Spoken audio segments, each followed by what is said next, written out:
teman-teman yang saya banggakan. Alhamdulillah, kita masih diberikan kesempatan untuk berkumpul dan melaksanakan perkuliahan pada hari Kamis ini. Oke, baik, izin memperkenalkan diri. Kami dari kelompok 2, saya Marsala Putri, saya Besari Arabisir, saya Audan Rohani, saya Husna Salia, saya Sintan Ajharia, dan kami di sini akan mempresentasikan mengenai kode etik guru Indonesia poin ketiga dan poin keempat. Nah, berbicara mengenai kode etik guru Indonesia, saya sampaikan kembali. Sederhananya, kode etik ini merupakan prinsip-prinsip moral yang berlaku di dalam suatu profesi dan disusun secara sistematis. Nah, kode etik guru Indonesia ini bertujuan untuk memberikan atau menempatkan sosok guru menjadi sosok yang terhormat, mulia, dan bermartabat. Jelas ya, karena kode etik ini merupakan suatu norma atau pedoman yang dijadikan acuan dalam berperilaku dan juga bersikap ketika melaksanakan tugas profesinya sebagai pendidik, anggota masyarakat, dan juga warga negara. Dalam memperoleh informasi tentang anak didik, akan tetapi menghindarkan diri dari segala bentuk penyalahgunaan. Maksudnya dalam hal ini, dalam kaitan dalam belajar mengajar, guru perlu mengadakan komunikasi dan hubungan yang baik antara guru dengan anak didik. Dengan adanya komunikasi dan hubungan yang baik dengan anak didik, maka akan memudahkan guru dalam mendapatkan informasi secara lengkap mengenai anak didik. Misalnya, informasi tentang kemampuan ataupun di luar kelas harus mengandung unsur kasih sayang. Kasih sayangnya ini ibarat orang tua kasih sayang orang tua kepada anaknya. Seperti yang kita ketahui kan, guru itu orang tua kedua anaknya anak peserta didik di sekolah. Nah, diusahakan juga guru dan anak didik ini satu kesamaan orientasi agar tidak terjadinya konflik. Lalu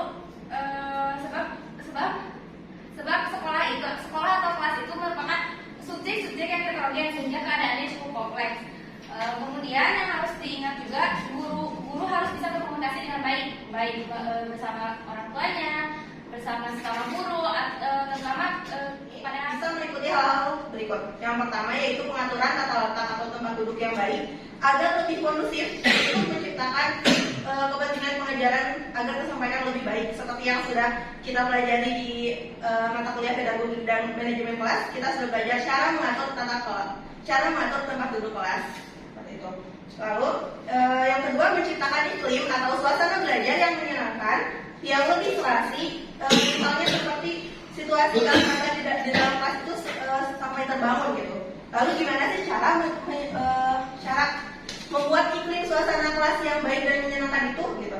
Yang pertama bisa diadakannya keterkaitan antara guru dengan peserta didik dengan peserta didik agar mereka mudah memahami materi yang disampaikan dan dapat mendorong motivasi peserta didik agar lebih Ini dalam hubungan ini dituntut adanya hubungan baik antara guru dengan guru, guru dengan siswa, siswa dengan siswa, siswa dengan kelompok.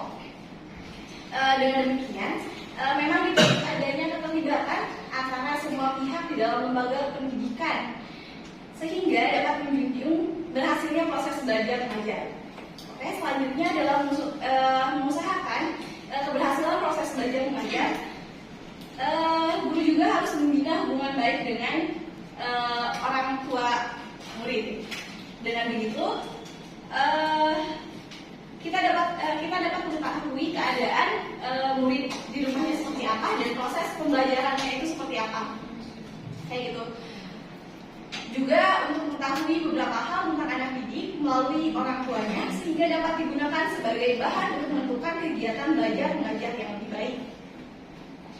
Oke, hubungan baik antara guru dengan orang tua murid merupakan faktor yang tidak dapat ditinggalkan karena keberhasilan belajar mengajar anak didik tidak dapat dipisahkan dengan bagaimana keadaan dan usaha orang tua. dasar pelaku pelajaran pengembangan profesi guru SD ini, Bapak Dr. Haji Ujang Syarif Hidayat MPD, dan terima kasih juga kepada seluruh mahasiswa yang berkenan hadir pada mata perkuliahan pada siang hari ini. Baik, berdirinya kami di sini. Sebelumnya perkenalkan dulu, Nama saya Aini Hanifah sebagai pembicara pertama. Saya Sedesia sebagai pembicara kedua. Saya Suhaziani sebagai pembicara ketiga. Saya Rizkyati sebagai pembicara keempat. Saya Yanis Fitria sebagai pembicara kelima. Baik, untuk hari ini alhamdulillah kami dari kelompok 3 bisa menyampaikan tentang tema pada perkuliahan kita pada hari ini, yaitu tentang kode etik di poin kelima dan keenam. Poin kelima adalah guru memelihara hubungan baik dengan masyarakat sekitar sekolahnya maupun masyarakat yang lebih luas untuk kepentingan pendidikan. Dan poin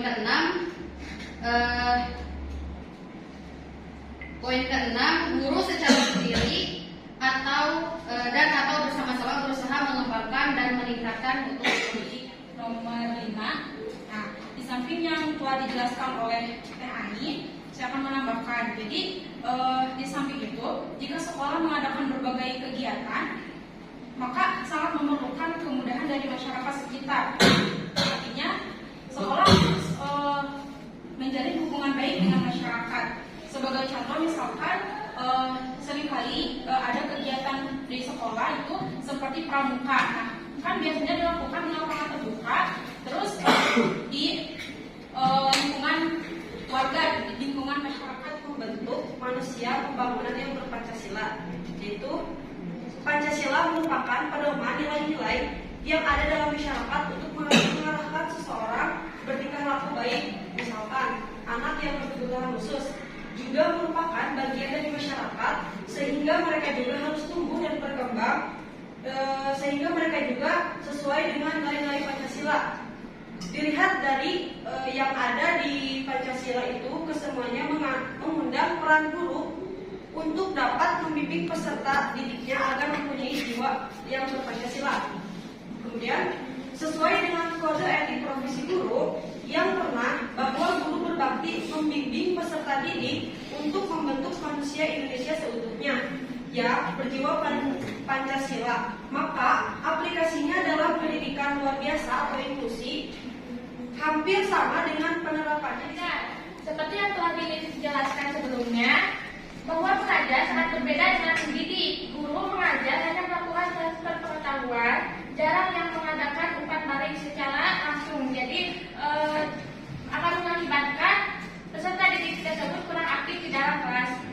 Permasalahan kedua, cara atau metode guru yang mendidik siswa seringkali monoton sehingga membosankan. Solusinya, guru seharusnya bisa lebih memahami gaya belajar siswa sehingga dapat disesuaikan antara gaya mendidik guru dan gaya belajar siswa.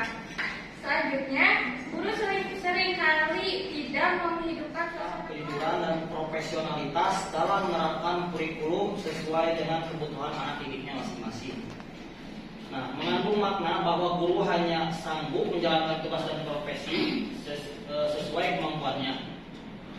Di poin A, di mana tertulis guru itu harus menghargai dan memperhatikan perbedaan antara peserta A dengan kebutuhan peserta didik yang lainnya. Nah, contohnya ketika kita menemukan siswa yang dimana siswa ini agak telat untuk menyerap kejujuran profesional ini secara umum untuk mengarahkan guru bahwa ia harus memiliki kejujuran profesional, yaitu jujur melihat profesinya sebagai guru. Nah, jadi bertitik tolak dari kejujuran profesional ini, si guru itu harus tahu apa yang harus dia lakukan terhadap peserta didik yang sesuai dengan kurikulum. Lalu kurikulum ini bersifat umum. Lalu dan peserta didik itu berbeda-beda kemampuannya, juga berbeda kebutuhannya. Nah, kalau misalnya kita jujur dan kita mengakui bahwa peserta didik itu berbeda-beda, maka kita harus tahu apa yang harus kita lakukan. Sudah bisa baca kelompok sebelah sana sudah bisa lancar sekali membacanya pokoknya. Jadi tiap tingkatannya itu berbeda-beda dan si guru pun harus bisa menganalisis dulu. Awalnya menganalisis dulu bagaimana nih tingkatannya udah sampai mana, nanti dikelompokkan sama orang yang pas. Dan pembelajarannya pun di kurikulum Merdeka sekarang ini memang dibedakan gitu tingkatannya seperti itu, dan penilaian-penilaiannya pun memang sudah dibedakan. Oke, terima kasih. Saya menangkap. Jadi intinya pada kurikulum ya, pada kurikulum nih teman-teman, ternyata maaf jika tadi saya sudah keliru gitu ya, ternyata ada di pada kurikulum. Jadi di kurikulum Merdeka itu ternyata Lebih pandai di mana, lebih apa namanya, maka ya fasilitasilah dia dengan kebutuhan anak dia, kebutuhannya gitu. Maksudnya bukan berarti dibeda-bedakan itu kita mendiskriminasi, bukan, tapi kita fokus kepada apa yang dibutuhkan oleh dia. betul. Terima kasih. Mungkin ada tambahan lagi dari teman-teman? Contohnya yang pertama yaitu guru menjalin komunikasi dan kerjasama yang harmonis, efektif dan efisien dengan masyarakat untuk memajukan dan mengembangkan pendidikan. Adapun yang kedua, guru mengakomodasikan apresiasi masyarakat dan mengembangkan dan meningkatkan kualitas pendidikan dan pembelajaran. Adapun yang ketiga, guru peka terhadap perubahan-perubahan yang terjadi dalam masyarakat. Yang kelima, guru melakukan semua usaha untuk secara bersama-sama dengan masyarakat berperan aktif dalam pendidikan dan meningkatkan kesejahteraan peserta didiknya. Yang keenam, guru memberikan pandangan profesional, menjunjung tinggi nilai-nilai agama, hukum, moral, dan kemanusiaan dalam hubungan dengan masyarakat. Yang ketujuh, guru tidak boleh membocorkan rahasia sejawat dan peserta didiknya pada masyarakat. Yang kedelapan, guru tidak boleh menampilkan diri secara eksklusif dalam kehidupan bermasyarakat. Kalau seorang guru akan mempengaruhi guru tersebut di tengah masyarakat itu sendiri. Nah, kemudian apa aja sih hal-hal yang dapat dilakukan oleh seorang guru secara perseorangan untuk meningkatkan profesinya? Yang pertama adalah menekuni dan mempelajari secara kontinu pengetahuan yang berhubungan dengan teknik atau proses belajar mengajar secara umum. Contohnya seperti menguasai atau memahami lebih lanjut mengenai pengetahuan yang Kami ucapkan terima kasih kepada Bapak dosen pengasuh mata kuliah profesi pengembangan guru. Ya. Dan juga terima kasih kepada teman-teman. Langsung saja bahwasannya dalam kode etik Indonesia dengan jelas dituliskan bahwa guru itu sebagai pembimbing peserta didik untuk menuju jiwa Pancasila, sebagaimana yang telah kita sering dengar, yaitu Ing Arso, Suntoro, Imadio, Mangunkarso, dan Duri Handayani. Dan di sini kami kelompok 4 akan sedikit menjelaskan tentang poin kode etik nomor 6 dan nomor 7 dan 8, yaitu saya sendiri Neng Krisnawati dan saya Sita, saya Pinandina,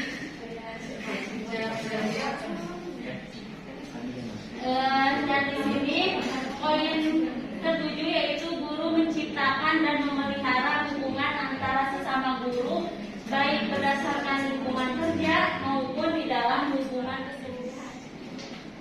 Terus itu selain itu guru juga harus menciptakan sikap profesional seperti sikap ingin bekerja sama, saling menghargai, saling pengertian dan rasa tanggung jawab. Jika sudah berkembang sifat profesional tersebut, maka guru akan menyadari bahwa lebih mementingkan kepentingan bersama dibanding mengabdi dirinya melalui organisasi yang juga organisasi tersebut berfungsi sebagai wadah penampungan untuk menyelesaikan masalah yang dihadapi yang berkaitan dengan pendidikan dan diselesaikan bersama-sama. Juga berkaitan dengan nomor 7 ya, dari situ juga bisa menciptakan hubungan yang lebih baik terhadap gurunya yang lain. Ada beberapa organisasi yang ada di Indonesia yaitu PGSI, PGSI, PGS, GI, dan Perhimpunan.